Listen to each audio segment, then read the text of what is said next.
Okay, so we're here at the front flower bed of this home, and what we're going to do today is perform a water and sewer static test.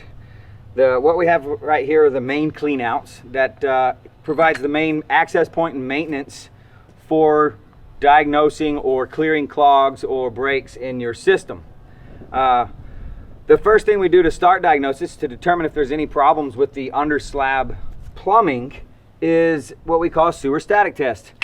That entails having a test balloon, and it goes down the cleanouts. This here is what your cleanouts look like underground, and we place it in between the two cleanouts right there in the middle. And we'll inflate this ball so it has a watertight seal, and then we can fill up the entire under slab system full of water. We'll fill that up until it gets to the top of the cleanouts here. We let that sit for 5 to 15 minutes, and that'll tell us if the system holds water, then there's no leaks or breaks. If the system does not hold water and the water level begins to drop, we know that somewhere underneath the slab there's a damaged pipe. In that case, we would continue to do other diagnostics for isolation testing and video inspections to determine where the problem is and what it might be. But to perform that test, we're just going to place that down in here.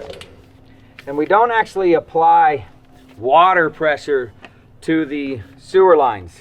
There's a common misbelief out there that a static test can actually damage your drain lines. But all we're doing is filling them up with water.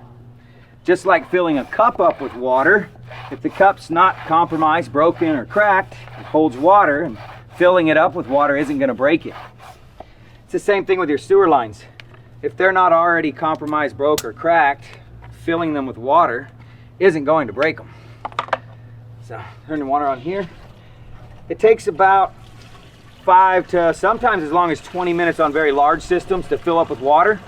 But once the water gets full all the way to the top, we'll be able to sit here and observe the level and see if there are any leaks. So the water static test is a bit simpler. We take a gauge like this here, and we attach it to the water pipes or outside faucet outside. If you have a faucet that leaks, it wouldn't be a viable test point. So we need a faucet that doesn't leak. We screw on the test gauge, turn on the water supply. This residence has a pressure of 77 psi. We would then go over to the main water supply and shut it off so that no water is going into the home. The entire home's plumbing system should then hold that pressure. If it holds the pressure, we know that you don't have any leaks. If it doesn't hold pressure and this needle begins to drop, something on the system is leaking, and we continue with further diagnostics to find out if it's a runny toilet, a drippy faucet, or something more serious like an underground leak of some kind. That's it for water and sewer static testing.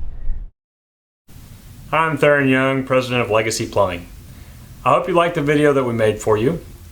If it was valuable or helpful, please do us a favor and let us know by hitting the subscribe button. We'd love to know that we're making a positive impact in others' lives and projects. If you didn't see what you were looking for here, check out our other great resources on our website. It may be just what you need to get your project started right.